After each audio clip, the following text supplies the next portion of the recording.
Naranasan mo na bang gawin kahit anong gawin mo, isang bagay sa loob mo ay hindi mapakali, tulad ng paglalakad mo sa buhay na nagdadala ng isang pasanin na walang ibang nakakaintindi? Kung gayon, bigyang pansin ang pansin dahil ito ay maaaring patunay na pinili ka ng Diyos para sa isang bagay na mas malaki. Malinaw ang Biblia. Ang mga tinawag ng Diyos ay dumaan sa matinding espiritual na laban, malalim na kalungkutan, at kahit na mga krisis ng pananampalataya, hindi ito sinasadya. Bahagi ito ng proseso ng pagpipino. Maraming tao ang nag-iisip na ang napili ng Diyos ay nangangahulugang isang buhay na kadalian at mga pagpapala, ngunit ang katotohanan ay malayo sana. Sa katunayan, sa sandaling ang Diyos ay naghiwalay sa isang tao, nakakaranas sila ng espiritual na pananakit na hindi maiintindihan ng karamihan sa mga tao. Nararamdaman nila ang lugar sa mundong ito, sinalakay sa bawat panig, at nasubok na lampas sa kanilang mga limitasyon. Ngunit narito ang mabuting balita. Ang mga pakikibaka na ito ay hindi tanda ng kawalan ng Diyos. Patunay sila ng kanyang pagtawag. Kung dumaan ka sa mga laban na tila hindi mabata, ito ay dahil ang iyong kapalaran ay mas malaki kaysa sa maaari mong isipin. Ngayon, ibubunyag namin ang 5 makapangyarihang mga palatandaan na nagpapatunay na napili ka ng Diyos. Hindi ito mga random na paghihirap.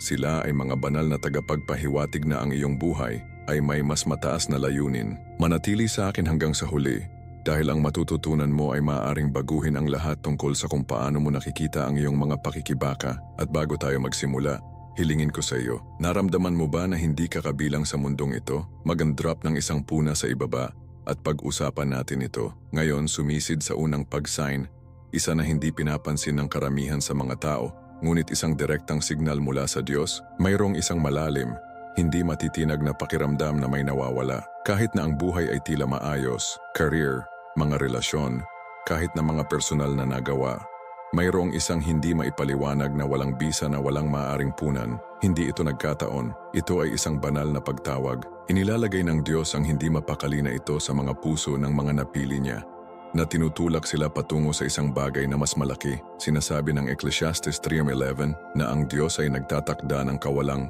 hanggan sa puso ng tao na nangangahulugang walang bagay sa lupa na tunay na masiyahan. Ang kawalang kasiyahan na ito ay hindi isang parusa. Ito ay isang paanyaya. Ang mga pinili ng Diyos ay madalas na nakakaranas ng panloob na pananabik na ito sapagkat ang kanilang espiritu ay mas malapit sa Kanya. Sinusubukan ng mundo na mag-alok ng mga pansamantalang solusyon, mga distansya, kasiyahan, kahit na material na tagumpay, ngunit wala sa mga ito ang nagdadala ng pangmatagalang kapayapaan. Bakit?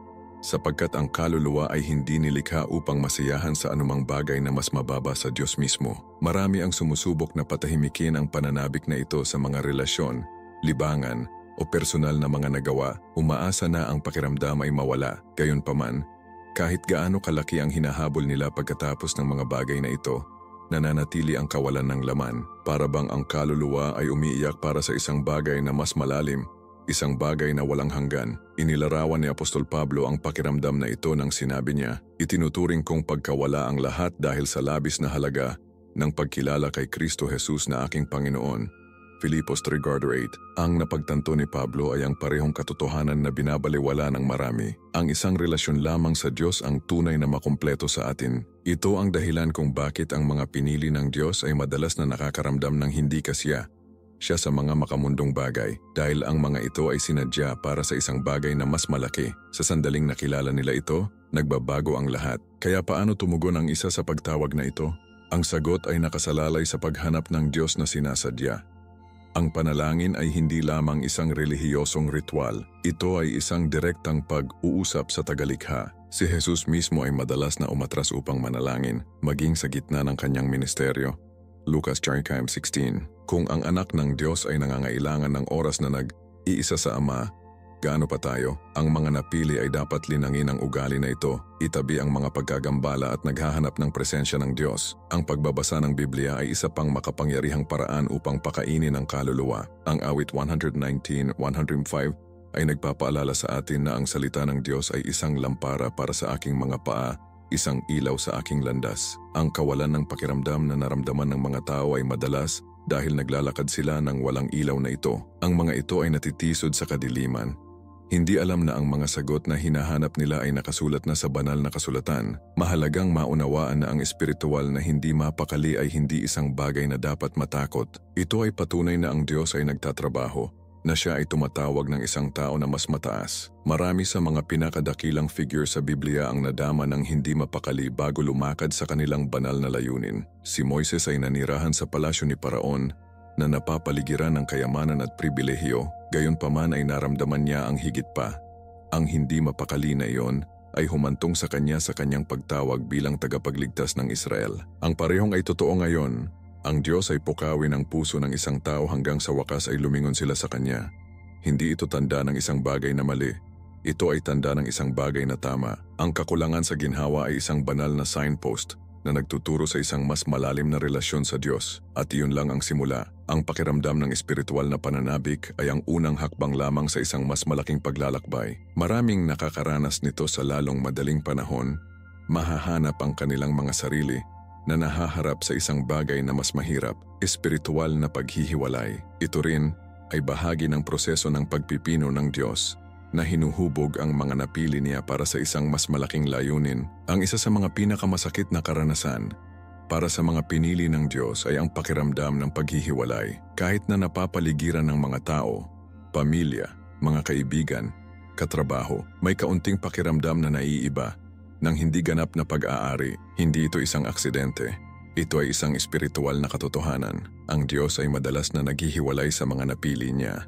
Hinila sila palayo sa mga pagkagambala sa mundo upang palalimin ang kanilang relasyon sa Kanya. Naranasan ni Jesus mismo ito. Bagaman mayroon siyang mga alagad at tagasunod, may mga sandali na siya ay tumayo ng nag-iisa, nagbabayad sa pag-iisa, pag-aayuno sa ilang, o pagtitiis sa paghihirap ng krus. Sinasabi sa amin ng Mateo 4:23. Matapos niyang tanggalin sila, umakyat siya sa isang bundok sa pamamagitan ng kanyang sarili upang manalangin.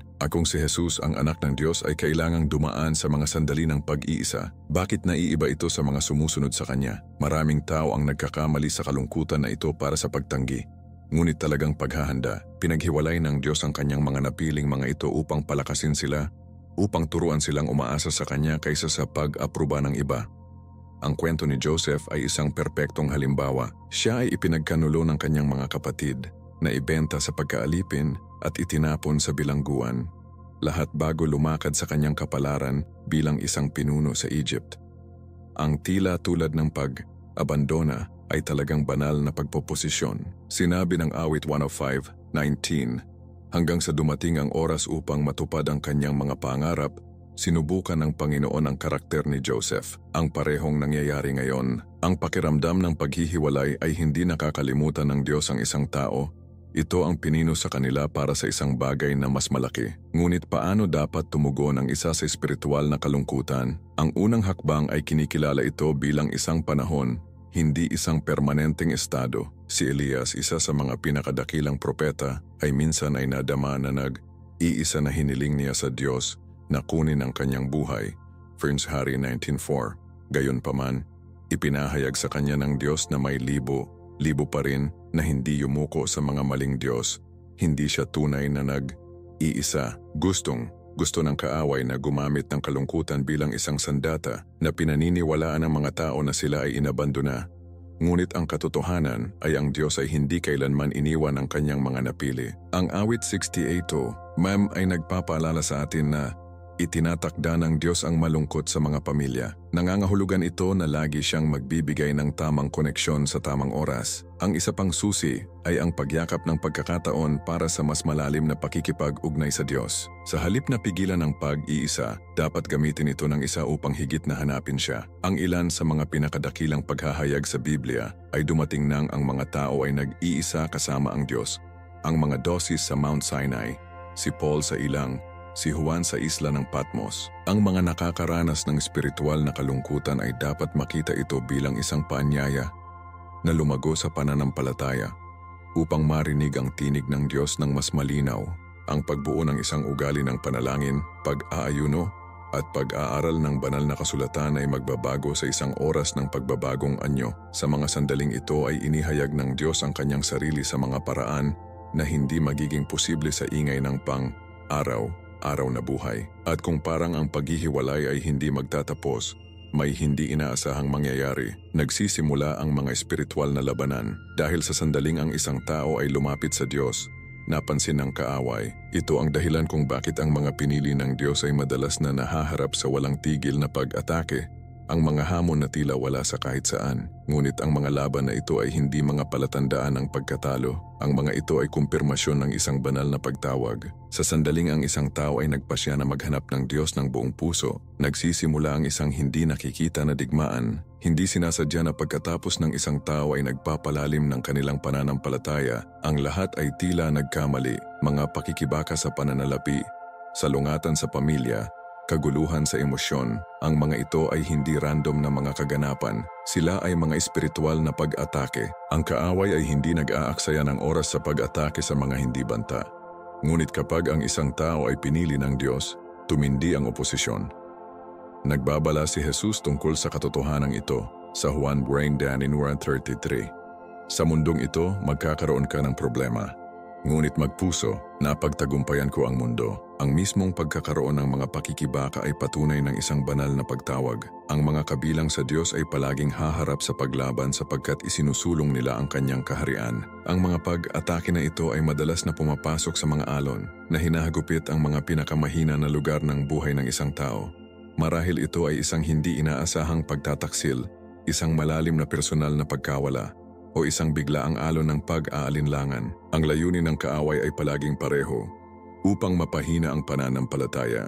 Ito ang dahilan kung bakit ipinapaalala ng Efeso 6:12 ang mga naniniwala na ang ating pakikibaka ay hindi laban sa laman at dugo, ngunit laban sa mga pinuno, laban sa mga autoridad, laban sa mga kapangyarihan ng madilim na mundo na ito. Ang pagkilala na ang mga laban na ito ay espiritual sa kalikasan ay nagbabago ang lahat. Sa halip na tumugon sa takot o pagkabigo, dapat na lumaban ang isa na may tamang sandata, prayer, pag-aayuno, at walang tigil na tiwala sa Diyos. Ang Biblia ay napuno ng mga kwento ng mga taong nahaharap sa walang tigil na pag-atake bago lumakad sa kanilang layunin. Si David ay hinabol ni Saul, nawala si Job sa lahat, nabilanggo si Paul, at si Jesus mismo ay tinukso sa ilang. Ngunit sa bawat kaso, ang Diyos ay may mas malaking plano. Kaya paano lumaban ang isa? Ang unang hakbang ay ang pag-unawa na ang tagumpay ay hindi nakamit sa pamamagitan ng lakas ng tao, ngunit sa pamamagitan ng espiritual na pagbabata. Ang James chapter 4:7 ay nagbibigay ng isang malinaw na diskarte. Isumite ang inyong sarili, kung gayon, sa Diyos. Labanan ang dyablo at tatakas siya mula sa iyo. Nangangahulugan ito na isuko ang lahat sa Diyos. Bawat takot, bawat pag-aalala, bawat labanan, at matatag na paniniwala. Ang panalangin ay nagiging battlefield kung saan nanalo ang mga tagumpay. Hindi lamang ito isang gawain. Ito ay isang sandata. Ginugol ni Jesus ang buong gabi sa pagdarasal bago gumawa ng mahahalagang desisyon. Lucas 6:12. Ang mga napili ay dapat sundin ang kanyang halimbawa. Ang pag-aayuno ay isa pang malakas na tool. Kapag ang mga alagad ay nagpupumilit na palayasin ang isang demonyo, sinabi sa kanila ni Jesus, ang ganitong uri ay maaaring lumabas lamang sa pamamagitan ng panalangin at pag-aayuno. Marcos 9:29. Ang ilang mga espiritual na laban ay nangangailangan ng isang mas malalim na antas ng pangako. Ang isa pang susi sa pagtagumpayan ng mga atake na ito ay ang nakapalibot sa sarili ng mga malalakas na mananampalataya. Gusto ng kaaway ang paghihiwalay dahil ginagawang mas mahina ang mga tao. Ang Ecclesiastes 4:12 ay nagsasaad, kahit na ang isang tao ay maaaring labis na lakas, dalawa ang maaaring ipagtanggol ang kanilang sarili. Ang isang kordon ng 3 strands ay hindi mabilis na nasira. Ang pagkakaroon ng isang pamayanan ng pananampalataya ay nagbibigay ng lakas, paghihikayat, at karunungan sa mga mahirap na panahon. Ang paghanap ng matalinong payo, pagdalo sa simbahan, at pakikisalamuha sa pakikisama ay mahalaga para sa espiritual na pagiging matatag. Kasabay nito, dapat magkaroon ng kamalayan ng isa ang mga taktika ng kaaway. Madalas siyang gumagamit ng panghinaan ng loob, pagkalito, at mga pagkagambala upang mapahina ang mga mananampalataya. Ngunit ang Biblia ay nagpapaalala sa atin na mas malaki ang nasa iyo kaysa sa kanya na nasa mundo. Juan 4:4. Hindi mahalaga kung gaano katindi ang labanan, ang kapangyarihan ng Diyos ay palaging mas malaki. At tulad ng mga laban na ito ay tila walang katapusang, Ang isa pang pagsasakatuparan, ang mundo mismo ay nakakaramdam ng dayuhan. Ang isang malalim na pakiramdam ng hindi pag-aari ay tumatagal ng ugat, isang paalala na ang mga pinili ng Diyos ay hindi inilaan para sa mundong ito, ngunit para sa isang bagay na mas malaki. May ilang sandali sa buhay ng bawat napiling tao kapag tumingin sila sa paligid at napagtanto, ang mundong ito ay wala sa bahay. Hindi lamang ito tungkol sa pakiramdam na naiiba. Ito ay tungkol sa sensing malalim sa loob na sila ay ginawa para sa isang bagay na lampas sa buhay na ito. Hindi ito imahinasyon. Ito ay isang espiritual na katotohanan. Sinabi mismo ni Jesus, hindi sila sa mundo, tulad ng hindi ako sa mundo. Juan 7:16. Ang mga pinili ng Diyos ay madalas na nakakaramdam ng pagkakakonekta mula sa mga makamundong halaga, hangarin, at kasiyahan dahil ang kanilang espiritu ay nakahanay sa isang bagay na walang hanggan. Ang pakiramdam na ito ay hindi isang sumpa. Ito ay kumpirmasyon. Pinapatunayan nito na pinaghiwalay sila ng Diyos para sa isang banal na layunin. Kapag ang isang tao ay nakakaranas nito, ito ay dahil ang kanilang kaluluwa ay nagnanais ng isang bagay na mas malaki kaysa sa maalok ng mundong ito. Maraming pakikibaka sa pagsasakatuparan na ito. Sinusubukan nilang magkasya upang timpla sa karamihan ng tao, upang sugpuin ang kakulangan sa ginhawa, ngunit hindi ito ganap na gumagana. Hindi mahalaga kung gaano nila nakamit, kung gaano karaming mga relasyon ang kanilang itinatayo, o kung gaano karaming tagumpay ang kanilang makukuha, palaging may isang mahabang pakiramdam na may nawawala. Hindi ito isang aksidente. Ito ay espiritual na DNA sa trabaho. Inilarawan ito ni Apostol Pablo. Ang ating pagkamamamayan ay nasa langit. Filipos 3:20. Ang dahilan ng mga napili ng Diyos ay hindi naramdaman sa bahay sa mundong ito ay dahil hindi nila ibig sabihin. Ang mga halaga, prioridad, at kahit na ang mga pagnanasa sa mundong ito ay hindi nasiyahan sa kanila dahil ang kanilang espiritu ay idinisenyo para sa isang bagay na mas malaki. Ngunit narito kung saan sinasamantala ng kaaway. Ginagamit niya ang pakiramdam na ito upang magtanim ng mga buto ng panghinaan ng loob, ang pagbulong ng mga kasinungalingan tulad ng hindi ka kabilang, nag-iisa ka lang, o may mali sa iyo. Ang mga ito ay direktang pag-atake na naglalayong gawin ang mga mananampalataya sa pakiramdam na nakahiwalay at natalo. Ngunit binigyan na ng Diyos ang katotohanan. Ikaw ay isang napiling tao, isang maharlikang pagkasaserdote, isang banal na bansa, espesyal na pag-aari ng Diyos. 1 Pedro 2:9. Nangangahulugan ito na sa halip na makaramdam ng lugar, dapat yakapin ng isa ang tungkulin na ito. Iba ang pakiramdam ay hindi isang pasanin. Ito ay isang pagpapala. Ito ay katibayan na ihiwalay ng Diyos para sa kanyang layunin. Kaya ano ang dapat gawin ng isang tao kapag naramdaman nila ito? Una, dapat silang sumandal sa kanilang pagkakakilanlan kay Kristo. Maaaring hindi ito maunawaan ng mundo, ngunit ginagawa ng Diyos. Sa halip na labanan ang pakiramdam na ito, dapat nilang gamitin ito bilang gasolina upang lumago sa pananampalataya. Ang paggugol ng oras sa salita ng Diyos na nakapaligid sa kanilang sarili sa mga katulad na mananampalataya at ang paglilingkod sa kanyang kaharian ay magpapatibay sa kanilang layunin. Pangalawa, dapat nilang tandaan na ang buhay na ito ay pansamantala. Ang mga Hebreo 11:13 ay pinag-uusapan ang mga dakilang kalalakihan at kababaihan ng pananampalataya na nakakita sa kanilang sarili bilang mga estranghero at nadestiyero sa mundo. Ang mundong ito ay hindi kailanman sinadya upang makauwi. Ang kakulangan sa ginhawa ay hindi tanda ng isang bagay na mali. Ito ay tanda ng isang bagay na tama. Ito ay isang paalala na ang tunay na gantimpala ay darating pa. At kapag ang isang tao ay nagsisimulang yakapin ang katotohanan na ito, ang isa pang hamon ay lumitaw. Ang isa na nanginginig kahit na ang pinakamalakas na mananampalataya. Ang mga pagsubok ay nagiging mas matindi. Ang mga pagdududa ay gumagapang at ang pananampalataya mismo ay sinubukan. Ito ang pangwakas na yugto ng espiritual na sakit, ang sandali na ang lahat ay tila hindi sigurado. May darating na oras sa bawat paglalakbay ng tao kapag ang kanilang pananampalataya ay itinulak sa limitasyon. Ang mga panalangin ay tila hindi sinasagot, ang pakiramdam ng Diyos ay malayo, at ang pag-aalinlangan ay nagsisimula na gumapang. Hindi ito tanda ng pagkabigo. Ito ay isang espiritual na pagsubok. Kahit na ang pinakamalakas na mananampalataya ay dumaan sa mga sandali kung saan tinanong nila, Diyos, nasaan ka? Si David, isang tao pagkatapos ng sariling puso ng Diyos, ay sumigaw sa awit 20:1, Diyos ko, bakit mo ako pinabayaan? Maging si Jesus ay sumigaw ng mga salitang ito sa krus. Kung ang mga sandaling ito ay nangyari sa kanila, tiyak na mangyayari sila sa mga tinawag ng Diyos. Nais ng kaaway na gamitin ang mga pagsubok na ito upang masira ang pananampalataya, ngunit ginagamit ito ng Diyos upang pinuhin at palakasin ang kanyang bayan. Ang tanong ay hindi kung darating ang mga pagsubok, kung paano tutugon ang isa sa kanila. Ang pinakamapanganib na bahagi ng isang krisis ng pananampalataya ay ang tukso na lumakad palayo. Marami ang nagsisimulang magtaka kung ang Diyos ay tunay na nakakarinig sa kanila, kung siya ay tunay na nagmamalasakit. Pinapalakas ng kaaway ang mga pagdududa na ito, na umaasang hilahin ang mga tao sa presensya ng Diyos. Ngunit ang James 1:33 ay nagpapaalala sa mga naniniwala na ang pagsubok ng iyong pananampalataya ay gumagawa ng tiyaga. Ang mga pagsubok ay hindi parusahan, sila ay paghahanda.